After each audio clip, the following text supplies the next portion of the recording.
আসসালামু আলাইকুম। ৪৩তম বিসিএস থেকে ১০ম বিসিএস পর্যন্ত বাংলাদেশ বিষয়াবলীর উপর গুরুত্বপূর্ণ সব প্রশ্নের আয়োজনে আজকে দ্বিতীয় পর্ব। কিছু প্রশ্ন আছে যেগুলো অ্যাভয়েড করা যায়, অথবা সেই প্রশ্নগুলোর আপডেটেড ইনফরমেশন জানা খুবই গুরুত্বপূর্ণ। যেমন এখানে আছে, শিশু মৃত্যুর হার হ্রাসে সাফল্যের জন্য গণপ্রজাতন্ত্রী বাংলাদেশের মাননীয় প্রধানমন্ত্রী শেখ হাসিনা যে অ্যাওয়ার্ড অর্জন করেছিল, তখনকার অ্যাওয়ার্ডটা ছিল এমডিজি অ্যাওয়ার্ড ২০১০। কিন্তু বর্তমান সময়ে সবচেয়ে আলোচিত এবং সাড়া জাগানো যে পুরস্কার, সেটি হচ্ছে এসডিজি অর্থাৎ সাস্টেনেবল ডেভেলপমেন্ট গোল অগ্রগতি পুরস্কার। এটিও কিন্তু পেয়েছেন প্রধানমন্ত্রী শেখ হাসিনা।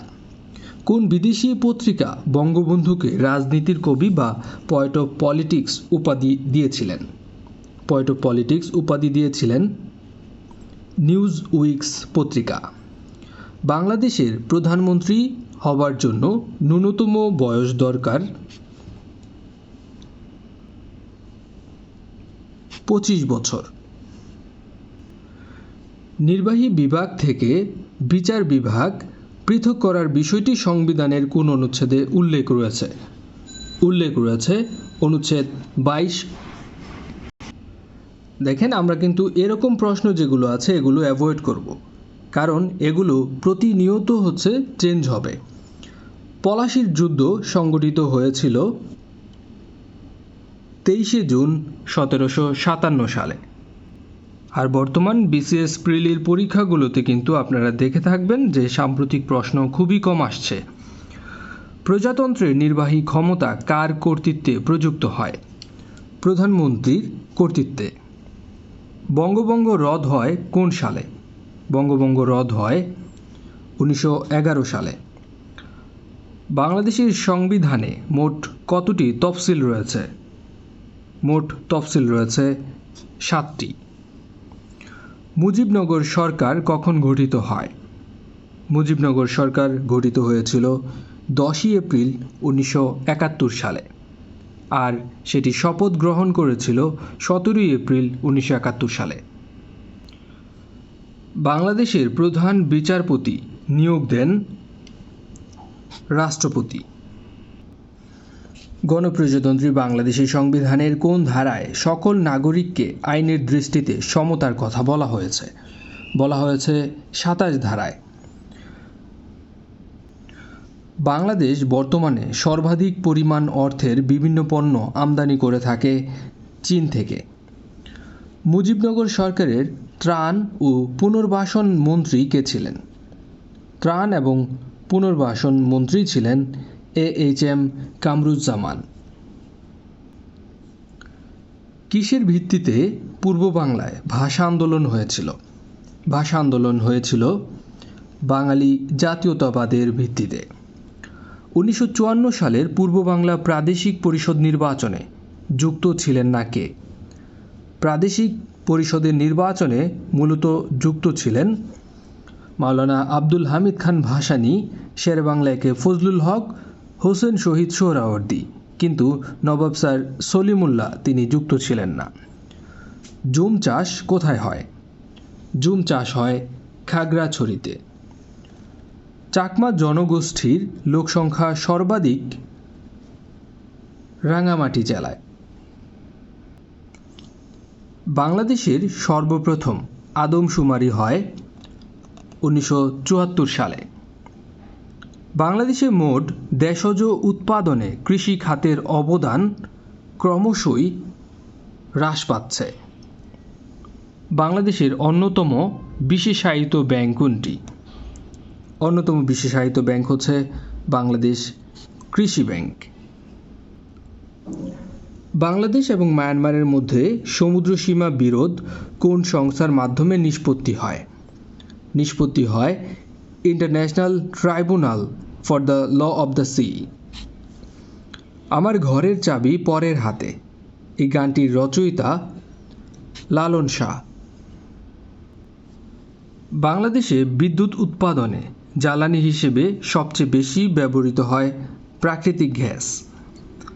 প্রাচীন বাংলার হরিকেল জনপদ অন্তর্ভুক্ত এলাকা ছিল চট্টগ্রাম জেলা। নিম্নের মুঘল সম্রাটদের মধ্যে কে প্রথম আত্মজীবনী লিখেছিলেন? সম্রাট বাবর। ঐতিহাসিক 6 দফা ঘোষণা করা হয় 1966 সালের ফেব্রুয়ারি মাসে। গণপ্রজাতন্ত্রী বাংলাদেশের সংবিধানের মতে প্রধান নির্বাচন কমিশনার নিয়োগের মেয়াদকাল হচ্ছে 5 বছর। দেশের কোনো এলাকাতেই ভোটার হননি এমন ব্যক্তি সংসদ নির্বাচনে কোনোভাবেই প্রার্থী হতে পারবেন না। কোনটি স্থানীয় সরকার নয়? স্থানীয় সরকার হচ্ছে পৌরসভা, সিটি কর্পোরেশন, উপজেলা পরিষদ, কিন্তু পল্লী বিদ্যুৎ এটি স্থানীয় সরকার নয়। আইন প্রণয়নের ক্ষমতা মূলত জাতীয় সংসদের কাছে। সমাজের শিক্ষিত শ্রেণীর যে অংশ সরকার বা কর্পোরেট গ্রুপে থাকে না কিন্তু সকলের উপর প্রভাব বিস্তার করার ক্ষমতা রাখে তাদেরকে বলা হয় সুশীল সমাজ। গণপ্রজাতন্ত্রী বাংলাদেশের রাষ্ট্রপতি পদে নির্বাচিত হবার ন্যূনতম বয়স 35 বছর। বাংলাদেশের জাতীয় আয় গণনায় দেশের অর্থনীতিকে কটি খাতে ভাগ করা হয়েছে? ভাগ করা হয়েছে 15টি খাতে। মায়ানমারের সাথে বাংলাদেশের কটি জেলার সীমান্ত রয়েছে? মায়ানমারের সাথে রয়েছে 3টি জেলার। মিয়ানমারের রোহিঙ্গারা তাদের নাগরিকত্ব হারায় 1982 সালে। পার্বত্য চট্টগ্রাম শান্তি চুক্তি স্বাক্ষরিত হয় 1997 সালে। ভারতের সবচেয়ে প্রাচীন রাজনৈতিক দল হচ্ছে ইন্ডিয়ান ন্যাশনাল কংগ্রেস।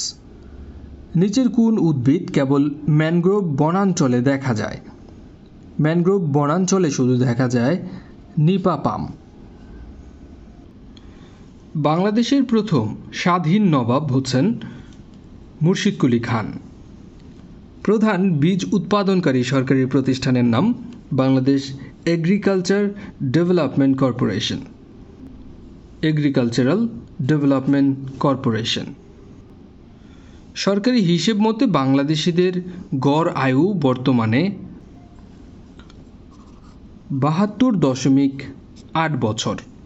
এই তথ্যও কিন্তু 2021 সাল পর্যন্ত, এটা যে কোনো সময় চেঞ্জ হতে পারে।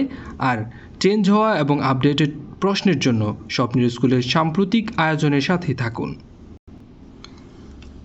বাংলাদেশের সরকারি ইপিজেড হচ্ছে 8টি। অবস্থান অনুসারে বাংলাদেশের টারশিয়ারি পাহাড়কে কত ভাগে ভাগ করা হয়? ভাগ করা হয় 2 ভাগে। বাংলাদেশের কোন অঞ্চল বেশি খরাপ্রবণ? সবচেয়ে বেশি খরাপ্রবণ অঞ্চল হচ্ছে উত্তর পশ্চিম অঞ্চল। বাংলাদেশের সবচেয়ে বেশি রপ্তানি করে চীন। বাংলাদেশের সবচেয়ে বেশি উৎপাদিত হয় বোরো ধান। বাংলাদেশের কোন জাতীয় সংসদে প্রধানমন্ত্রীর প্রশ্নোত্তর পর্ব চালু হয়? প্রশ্নোত্তর পর্ব চালু হয় 7ম জাতীয় সংসদ বা সংসদে। সংবিধানের কোন অনুচ্ছেদে সরকারি কর্ম কমিশন গঠনের উল্লেখ আছে বা পিএসসি গঠনের উল্লেখ আছে? এটি গঠনের উল্লেখ আছে 137 নং অনুচ্ছেদে। বাংলাদেশের প্রথম মোবাইল ব্যাংকিং শুরু করে ডাচ বাংলা ব্যাংক, যার বর্তমান নাম রকেট। আগে এর নাম ছিল Dutch Bangla bank mobile banking. Tariff commission কোন মন্ত্রণালয়ের অধীনে? ট্যারিফ কমিশন এটি হচ্ছে বাণিজ্য মন্ত্রণালয়ের অধীনে। যে জেলায় হাজংদের বসবাস নেই? হাজংরা মূলত ময়মনসিংহ জেলার পর্বত সংলগ্ন ভূমিতে বসবাস করে। এদের কিছু সংখ্যক শেরপুর, কিছু সংখ্যক ময়মনসিংহ, নেত্রকোনা এবং সিলেটেও কিন্তু কিছু কিছু পরিমাণ হাজং আছে। তাই এখানে এক্স্যাক্টলি সঠিক উত্তর নেই। মাত্র একটি সংসদীয় আসন রয়েছে রাঙামাটি জেলায়। বাংলাদেশের মুক্তিযুদ্ধের পটভূমিকায় নির্মিত ধীরে বহে মেঘনা এই চলচ্চিত্রের নির্মাতা আলমগীর কবির। জাতীয় সংসদে কাউন্টিং ভোট কি? কাউন্টিং ভোট বলতে আসলে কোনো ধরনের ভোট নেই, আছে কাস্টিং ভোট। জাতীয় সংসদে স্পিকারের ভোটকে বলা হয় কাস্টিং ভোট। বাংলাদেশে মর্যাদা অনুসারে তৃতীয় বীরত্বসূচক খেতাব কোনটি? প্রথম হচ্ছে বীরশ্রেষ্ঠ, তারপরে হচ্ছে বীরোত্তম, তারপরে হচ্ছে 3 নম্বর হচ্ছে বীর বিক্রম, 4 নম্বর হচ্ছে বীর প্রতীক। অর্থাৎ তৃতীয় বীরত্বসূচক খেতাব হচ্ছে বীর বিক্রম। ঐতিহাসিক 6 দফাকে কিসের সাথে তুলনা করা হয়? এটিকে তুলনা করা হয় ম্যাগনা কার্টার সাথে। বাংলাদেশে তৈরি জাহাজ স্টেলা ম্যারিস এটি রপ্তানি করা হয়েছিল ডেনমার্কে। বেনাপোল স্থলবন্দর সংলগ্ন ভারতীয় স্থলবন্দরের নাম হচ্ছে পেট্রোপোল। বাংলাদেশে বর্তমানে সিভিল সার্ভিসের ক্যাডার সংখ্যা 26টি। বাংলাদেশের দীর্ঘতম নদী কোনটি? দীর্ঘতম নদী হচ্ছে মেঘনা নদী। ভারতের কতটি ছিটমহল বাংলাদেশের ভৌগোলিক সীমানায় অন্তর্ভুক্ত ছিল? অন্তর্ভুক্ত ছিল 111টি ছিটমহল। বাংলাদেশের ভৌগোলিক অবস্থান কোনটি? ভৌগোলিক অবস্থান হচ্ছে 88 ডিগ্রি 1 ইঞ্চি থেকে 92 ডিগ্রি 41 ইঞ্চি পূর্ব দ্রাঘিমাংশ। বাংলাদেশের প্রথম আদমশুমারি হয় 1974 সালে। বাংলা ভাষাকে পাকিস্তান গণপরিষদ কোন তারিখে অন্যতম রাষ্ট্রভাষা হিসেবে স্বীকৃতি দেয়?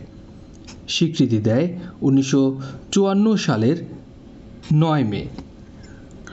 মুক্তিযুদ্ধকালীন কোন তারিখে বুদ্ধিজীবীদের উপর ব্যাপক হত্যাকাণ্ড সংঘটিত হয়?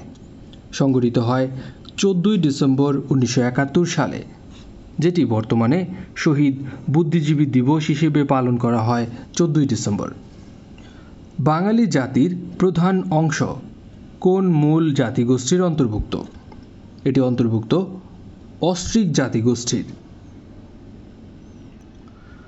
বাংলার সর্বপ্রাচীন জনপদের নাম পুন্ড্র জনপদ।